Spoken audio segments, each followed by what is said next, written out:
இந்த ஜன்னல் புள்ள இவ்வளவு எறும்புக்குதே. இந்த எறும்பு பவுடர் போடுவோம். எல்லா எறும்பு சாவட்டும். மோ எங்கம்மா மூஞ்சிக்கு போற பவுடரே காணோம். டேய் மித்ரன் பவுடர் எல்லாம் ஜன்னல் மேல கொட்டி வச்சுக்கிறான் பாருடா. ஜன்னல் மலையா? மோ எல்லாம் பவுடர் கொட்டி வச்சுக்கிறாமா? ச்சே ச்சே எவ்வளவு பவுடர் கொட்டி வச்சுக்கிறான் பாரு.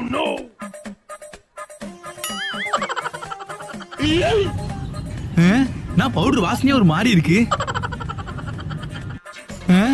நான் மூஞ்சி எரியுது.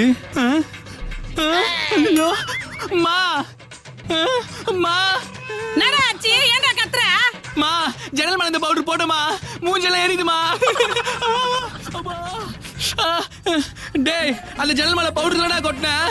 ஐயோ மாமா, நான் அந்த ஜன்னல்ல பவுடர் கொட்டினேன். அப்ப இந்த ஜன்னல் என்னடா கொட்டினேன்? நான் தான் இந்த ஜன்னல்ல எறும்பிக்குதுன்னு எறும்பு பவுடர் கொட்டினேன். எறும்பு பவுடர் கொட்டினியா? அடி பாவி, மூஞ்சி எரியுதே.